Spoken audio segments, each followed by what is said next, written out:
On the Ashura military base in the northern Iraqi province of Nineveh, it's time for the American soldiers to pack up and go.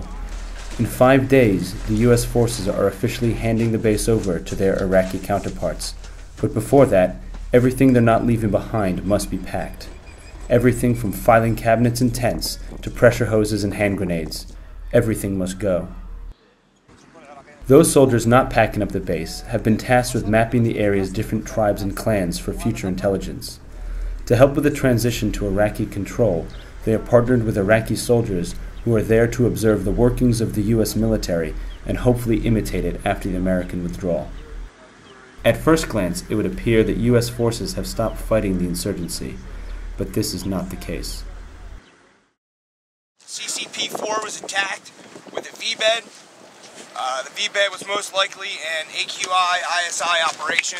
At dusk, Sergeant Craig Live begins briefing the Shadow Sniper Scout Platoon. While most of the U.S. military is focused on transitioning power to the Iraqi Security Forces, or ISF, this platoon's job is to protect coalition forces by killing insurgents. The platoon's lieutenant, Chris Huber. Our main goal is to hunt and kill people who are trying to kill us before they have the chance to do it, or as they're doing it while in the act. If we're not actively targeting with the ISF to interdict the man before the event, we're trying to interdict the event as it's happening. Once it is dark, the platoon moves out of the base and across the fields into the city of Ashura. Each night they leave at a different time and take a different route into the city. This avoids creating patterns and routines that insurgents could use to target them. Even the OP, or observation post, changes. Sometimes it is an abandoned building, but tonight the platoon will be using the city's police station. Here they can take the opportunity to work with the local police while they keep an eye on the city. This style of partnering is a key element to America's ambitious drawdown. In 60 days, all combat operations will stop, and come September, the official name of the war in Iraq will change from Operation Iraqi Freedom to Operation New Dawn.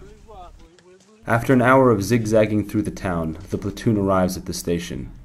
Snipers situate themselves on the roof, while others set up observation posts and machine gun positions. The platoon is ready for the night. Now the waiting begins. At around 3, a call comes in. 2 men suspected of planting an IED have been spotted by a surveillance airplane. Lieutenant Huber passes this information on to the Iraqi police. His job now is to conduct a partnered operation between the local police and the U.S. military. There are 2 people that may have put an IED between Checkpoint 44 and the Mosul-Kiara Road.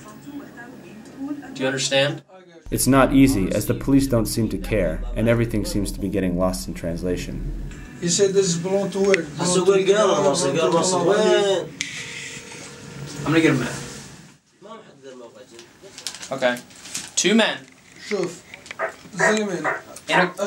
in a courtyard. Okay? Tell them that, in a courtyard. No. What you need to do is you need to send a patrol from the checkpoint down the road, make sure there are no IEDs, move into Al Rasif, and get these men in the courtyard. Send people there now? Huh? Send like IPs over? Yes, IPs need to go. They need to make sure there's no IEDs here. And then they need to find these 2 guys in the courtyard, and they need to detain them. Okay? Then the electricity goes, and there's nothing else Lieutenant Huber can do. It's in the hands of the local police now. Be very careful, there may be an IED on that road.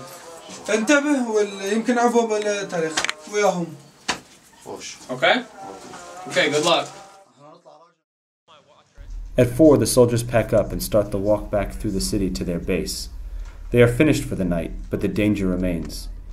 2 days after this scout operation, an American convoy outside of Mosul would be hit by a 200-pound car bomb. As the U.S. withdraws, many wonder what will happen to security in Iraq.